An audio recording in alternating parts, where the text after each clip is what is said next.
Im letzten Video haben wir gefragt, was könnte KI uns wegnehmen? Jobs, Aufgaben, Sicherheit. Und ja, diese Frage ist wichtig. Aber heute drehen wir sie um. Was kann KI uns geben? Nicht irgendwann, nicht als Werbeversprechen, sondern ganz konkret. Vielleicht ist der größte Vorteil von KI nicht, dass sie alles besser kann, sondern dass sie für viele Menschen den ersten Schritt kleiner macht. Hi ihr Lieben, schön, dass ihr wieder dabei seid.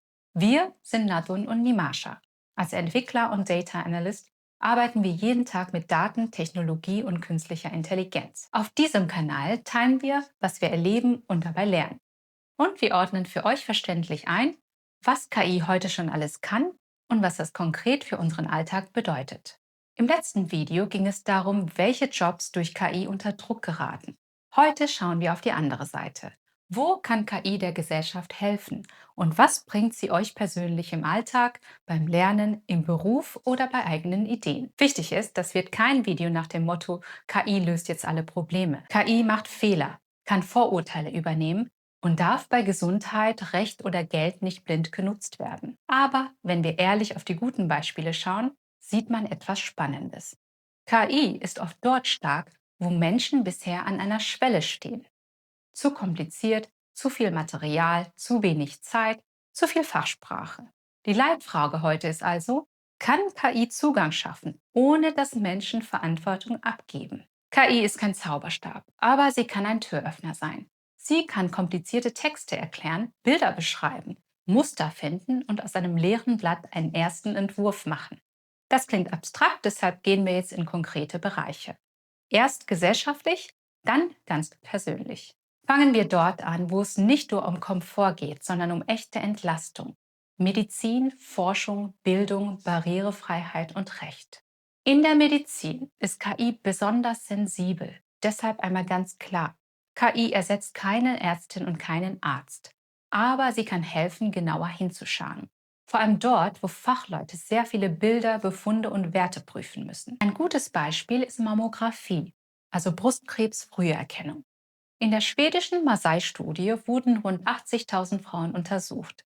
Die Frauen wurden dafür zufällig in zwei Gruppen aufgeteilt. In der einen Gruppe wurden die Mammografiebilder klassisch von Radiologen und Radiologinnen überprüft.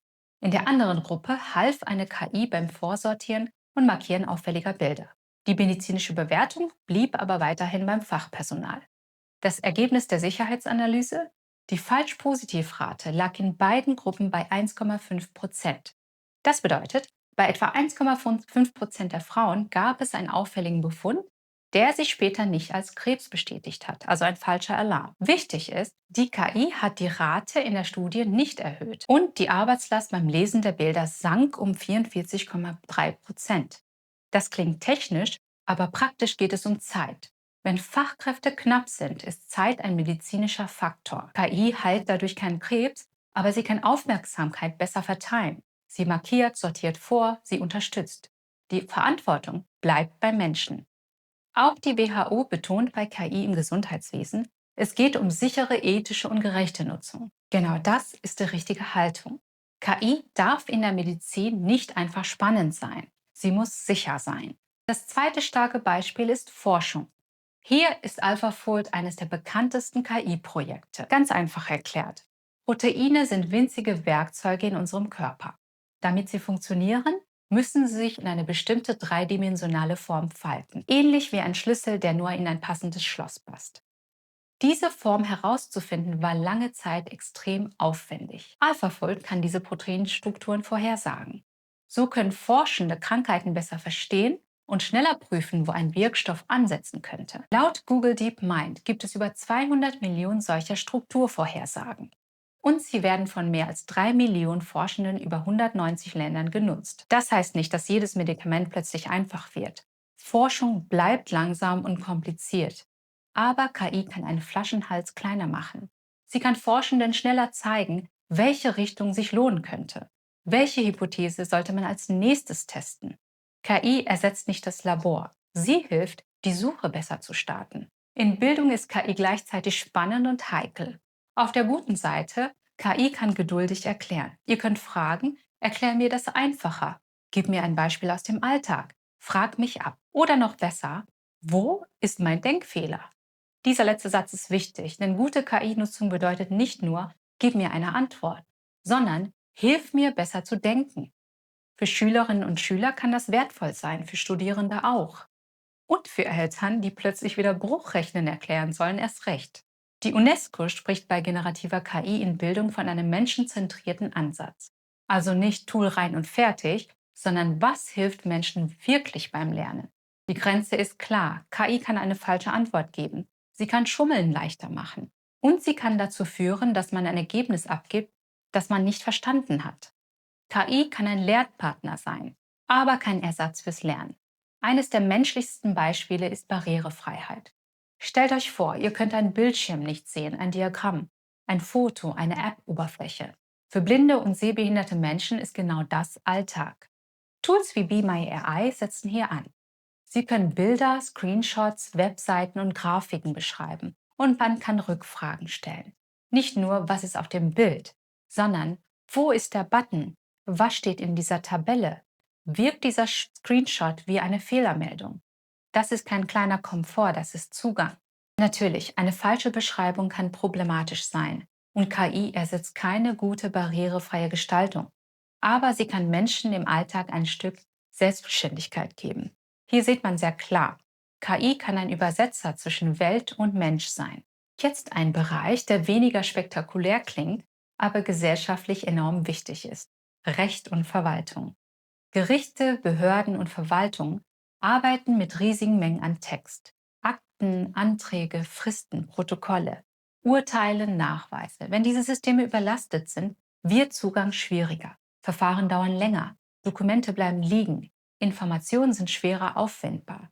KI kann hier helfen, Materialien vorzubereiten, Dokumente sortieren, Texte zusammenfassen, personenbezogene Daten anonymisieren, Fristen, Namen oder Geldbeträge aus Akten herausziehen, Verhandlungen schneller transkribieren. Die OECD nennt dafür konkrete Beispiele aus verschiedenen Ländern. In Spanien helfen KI-Werkzeuge zum Beispiel dabei, Gerichtsdokumente zu sortieren, zusammenzufassen und zu anonymisieren. Sie können Namen, wichtige Daten, Geldbeträge oder Fristen aus Texten herausziehen. In Slowenien und Spanien wird automatische Transkription genutzt, damit Gerichtsverhandlungen schneller als Text verfügbar sind. Und in Kolumbien hilft ein System dabei, aus sehr vielen Menschenrechtsfällen diejenigen vorzuwählen, die das Verfassungsgericht genauer prüfen sollte. Aber auch hier gilt, KI ist keine Anwältin, KI ist kein Gericht. Der Nutzen liegt nicht daran, dass KI entscheidet, der Nutzen liegt daran, dass Fachleute schneller den Überblick bekommen und Verfahren besser vorbereitet werden. Kurzer Zwischenstand. Auf gesellschaftlicher Ebene ist KI stark, wenn Informationen schwer erreichbar sind. Zu viele medizinische Bilder, die Fachleute sorgfältig prüfen müssen. Zu viele Möglichkeiten in der Forschung. Zu viele Texte, Akten und Informationen in Recht und Verwaltung und visuelle Informationen, die für manche Menschen sonst gar nicht zugänglich sind. Bis hierhin geht es um Systeme. Jetzt kommt die zweite Ebene. Was bringt KI euch persönlich? Der größte individuelle Vorteil von KI ist oft nicht das perfekte Ergebnis. Es ist der Anfang. KI bringt euch vom leeren Blatt weg, vom Ich kann das nicht zum ersten Versuch. Viele Ideen scheitern nicht daran, dass sie schlecht sind. Sie scheitern daran, dass der erste Schritt zu groß wirkt. Eine Bewerbung, eine Webseite, eine Geschäftsidee, ein Video, ein neues Tool. Man schaut drauf und denkt, ich weiß nicht genug. Ich kann das nicht. Ich fange später an. Und genau da ist KI stark. Nicht, weil sie automatisch ein gutes Ergebnis liefert, sondern weil sie den Start kleiner macht. Ein guter Prompt wäre, ich habe diese Idee seit Monaten im Kopf. Stelle mir die 5 wichtigsten Fragen, die ich klären muss. Und schlage mir den kleinsten Test vor, das ich heute einfangen kann. Das ist viel wertvoller als mach mir eine perfekte Geschäftsidee. Denn es bringt euch ins Handeln. Ein unterschätzter Vorteil, KI kann euch Oberflächen erklären. Zum Beispiel, wenn ihr ein neues Schnittprogramm, ein Tabellentool oder eine Design-App öffnet und euch erstmal denkt, wo bin ich hier gelandet? Dann könnt ihr einen Screenshot mitgeben und fragen, ich bin Anfängerin. Erklären mir anhand dieses Screenshots, wo ich schneiden, Text einfügen, Ton bearbeiten und exportieren kann. Sag mir auch, welche Funktion ich am Anfang ignorieren kann. Das ist nicht spektakulär, aber extrem praktisch. Viele Tutorials sind viel zu lang, viele Menüs sind überladen und manchmal braucht man nicht alles. Man braucht nur den ersten richtigen Schritt. Der nächste Vorteil ist vielleicht der wichtigste für den Alltag. KI kann ein Sparringpartner sein, nicht nur ein Antwortautomat. Wenn ihr eine Entscheidung treffen müsst, fragt nicht nur, was soll ich machen? Fragt lieber, stell dir vor, ich habe mich für Option A entschieden und es geht in 3 Monaten schief. Welche Gründe könnten dazu geführt haben? Das zwingt euch, Risiken vorherzusehen. Oder ich erkläre dir gleich, wie ich das Problem verstanden habe. Suche nicht nach der perfekten Erklärung, sondern nach meinem Denkfehler. Das ist eine andere Nutzung von KI. Nicht mach es für mich, sondern hilf mir klarer zu denken.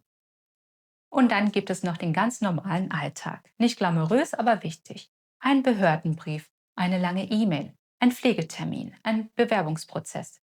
KI kann helfen, Informationen zu sortieren. Zum Beispiel, ich beschreibe dir grob, worum es geht. Erstelle mir eine Checkliste. Welche Unterlagen, Fristen und offenen Fragen sollte ich prüfen? Oder für ein Interview. Spiel die interviewende Person. Stelle mir 10 realistische Rückfragen. Wenn eine Antwort zu allgemein klingt, hake kritisch nach. Das klingt klein, aber genau diese Reibungen kosten im Alltag viel Energie. KI nimmt euch nicht die Verantwortung ab, aber sie kann Ordnung in den Anfang bringen. Gerade weil KI hilfreich ist, müssen wir die Grenze kennen. KI kann halluzinieren, also Dinge behaupten, die falsch sind, aber überzeugend klingen. KI kann Vorurteile aus Daten übernehmen, Datenschutzprobleme machen und es uns zu bequem machen, wenn wir nicht selber prüfen. Bei Gesundheit Fachleute einbeziehen. Bei Recht nicht blind vertrauen. Bei Geld prüfen. Bei privaten Dokumenten keine sensiblen Daten unüberlegt eingeben. Und es gibt noch eine Grenze, die man leicht übersieht. KI kennt nur den Ausschnitt, den ihr gibt. Wir Menschen nehmen aber viel mehr wahr. Tonfall, Stimmung, Erfahrung, kleine Widersprüche, Kontext. All das fließt oft unbewusst in unsere Intuition ein. Und genau diese Informationen können wir einen Prompt gar nicht vollständig mitgeben. Deshalb gibt es einen Punkt, an dem KI euch nicht weiterbringt. Dann ist nicht noch ein besserer Prompt gefragt, dann müsst ihr selbst prüfen, nachfragen und entscheiden. Und damit kommen wir zur grundsätzlichen Grenze. KI darf Verantwortung nicht verstecken. Sobald eine KI-Empfehlung echte Folgen für ein Menschenleben hat, darf Verantwortung nicht im System verschwinden. Und nirgendwo wird diese Grenze so deutlich wie beim militärischen Einsatz von KI. Wenn KI in Waffensystemen eingesetzt wird, geht es nicht mehr um schlechte Texte oder falsche Empfehlungen. Dann geht es um Leben und Tod. Papst Leo XIV. Hat im Mai 2026 genau davor gewarnt. Laut Vatican News fordert er KI aus Logiken von Dominanz und Ausgrenzung und Krieg zu lösen. Und er sagt sinngemäß, kein Algorithmus, kein Krieg, moralisch akzeptabel machen. Das führt uns zur Leitfrage vom Anfang. Kann KI Zugang schaffen, ohne dass Menschen Verantwortung abgeben? Ja, aber nur, wenn wir KI als Hilfe nutzen, nicht als Ausrede. Sie kann vorsortieren, erklären, strukturieren und den ersten Schritt leichter machen. Aber prüfen, einordnen und entscheiden müssen am Ende wir. Vielleicht ist das die ehrlichste positive Sicht auf KI. Sie nimmt uns nicht automatisch das Denken ab, aber sie kann helfen, besser anzufangen. Wenn ihr ehrliche KI-Einordnung ohne Hype mögt, dann abonniert gerne Lichtblick. Wir schauen weiter gemeinsam darauf, was diese Technologie für uns bedeutet. Macht's gut, ihr Lieben. Wir sehen uns im nächsten Video.